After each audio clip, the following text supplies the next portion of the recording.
The question on everyone's lips at the moment is who will win the 2024 Ballon d'Or. Today we'll take you through the shortlist of the 30 players being nominated and have a look and see who we think deserves this year's awards. You may be wondering, what is the Ballon d'Or? First presented in 1956, the Ballon d'Or is the most distinguished accolade a footballer can receive in recognition of their outstanding achievements and exceptional talents. 2024 is the first year since 2003 that both Messi and Ronaldo have not been nominated for the Ballon d'Or. These two world-class players have been nominated, it feels like every year, and of course two world-class players now moving on, and we're on to a new era for new superstars incoming in world football. Okay then, we've got 30 players to talk about. Let's go through the 30 player shortlist for the 2024 Ballon d'Or.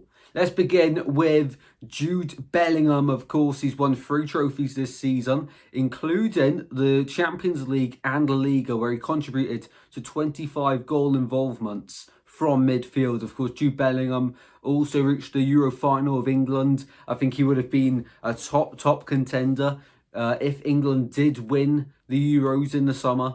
And I don't think any English player was superb in the Euros, and Jude Bellingham, isn't different there. But of course, at Real Madrid, he's been a complete superstar this year. And I think he's going to have a big chance at winning it. There are a few people on this list that I feel like have a bigger chance, but Jude Bellingham straight away, he's had a great year. And reaching the Euro final as well, on paper, sounds incredible. And what a year it's been for Jude Bellingham. Man City's Phil Foden has also been nominated. He had a great season in the Premier League, contributing to 27 goals in that title-winning team for Man City. Of course, winning 2 trophies with Man City this season and reaching, once again, like Jude Bellingham, the Euro final with England. Once again, though, another poor display from an Englishman at this year's competition. Phil Foden, of course, still very young, a superstar, but for me, hasn't done enough this year to win the Ballon d'Or.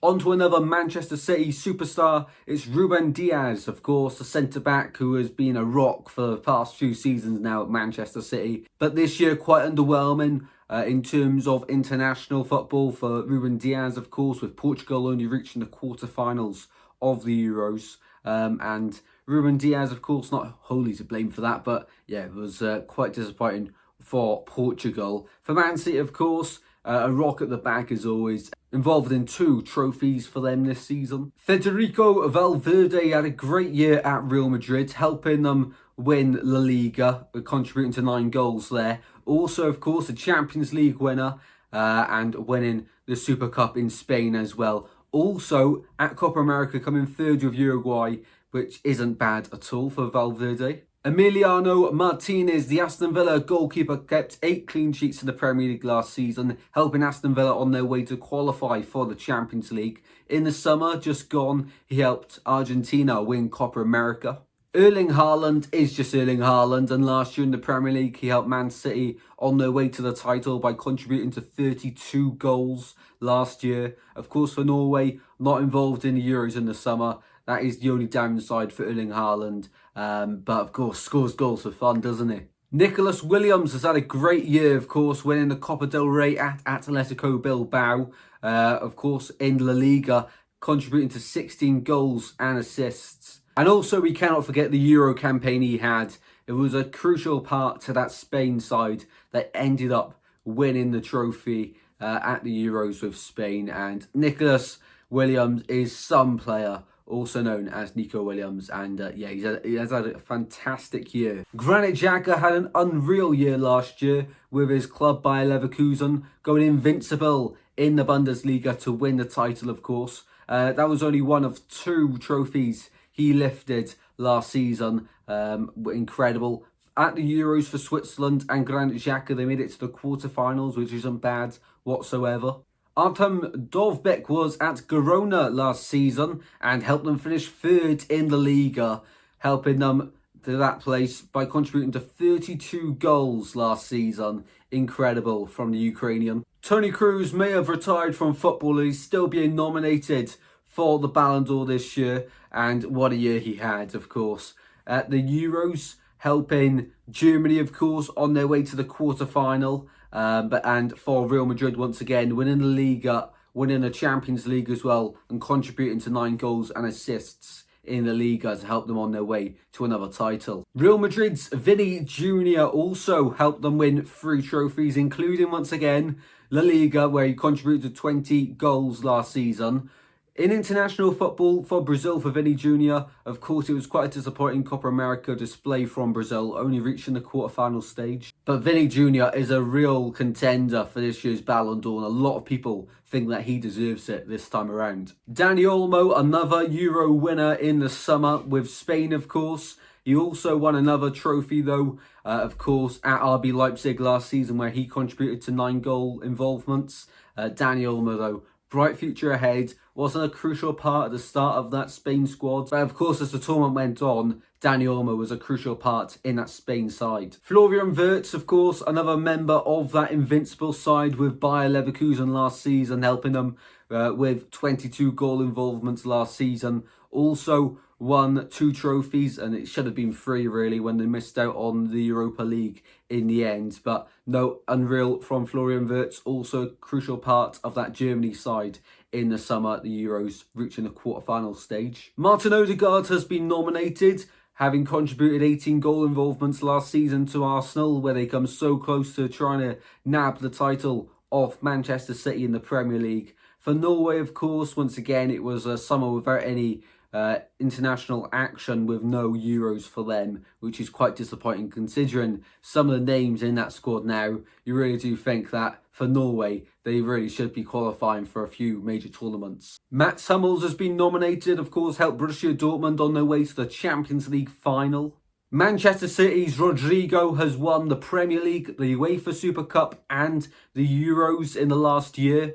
In the Premier League, he contributed to 17 goal involvements from a defensive midfield role, which is incredible. Rodri really is unreal. And for Spain, of course, as we just mentioned, in the summer, winning the Euros as well. He's had an incredible year. And for me, he deserves to win the Ballon d'Or this year. He's many people's favourites, and he is my favourite. The Harry Kane curse may be real in terms of trophies, but with Bayern Munich last season, he still knew where the back of the net was and how to supply the goals. 44 goal involvements last year for Bayern Munich in the Bundesliga alone. And for England, of course, he captained them to the Euro final. However, we've mentioned it a few times now, England were awful at the Euros, but Harry Kane still scored loads of goals for club, just not country. Declan Rice had a great season at Arsenal last year, contributing to 15 goals from midfield, of course, and another member of that England Euro final squad. PSG midfielder Vitinha has also been nominated.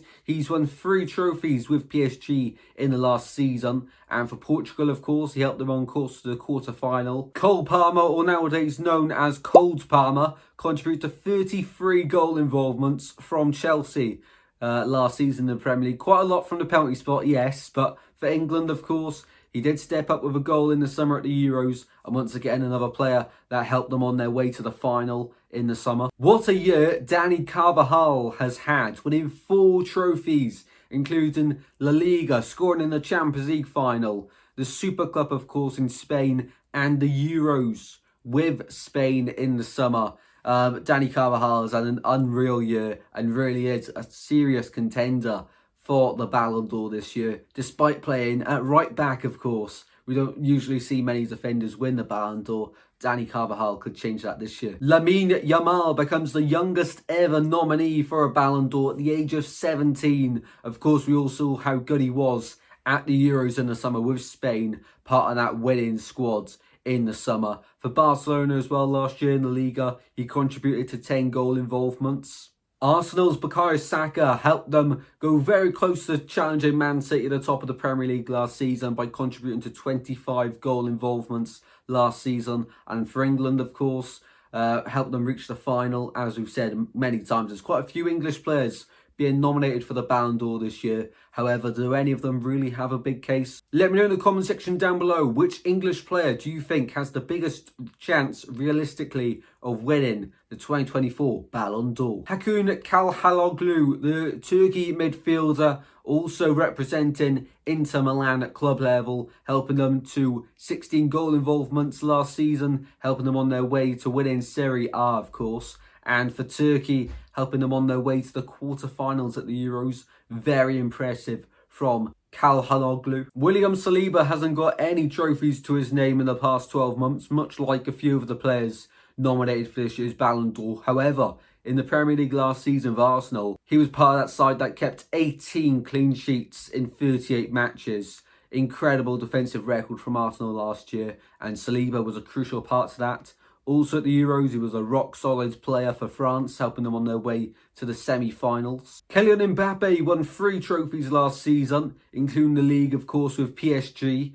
34 goals involvements for the French outfit, and now he's moved on to Real Madrid. For me, Mbappe just really disappointed in the summer with France, and for me, I can't see him winning this year's Ballon d'Or. For me, he just hasn't done enough at an international level as well as club level to get this award. You know, club level, he was superb, but international level, it was a really, really underwhelming Euros from Kylian Mbappe. Lautaro Martinez, the Inter Milan and Argentinian striker, really has a good case of winning this year's Ballon d'Or.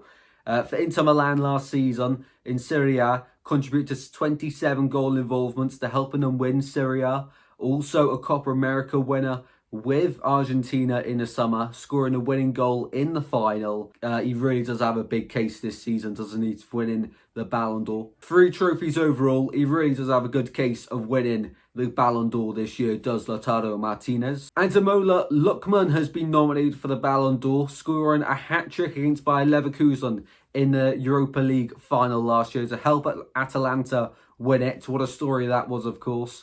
And the Nigerian forward looked red hot last season. Would we see him lift the Ballon d'Or this year? Very unlikely, but that would be some surprise. Antonio Rudiger is the final Real Madrid player on this list to be nominated for this year's Ballon d'Or in the final 30 shortlist. Of course, Rudiger at Real Madrid and Germany, helping them reach the quarterfinals at the Euros in the summer.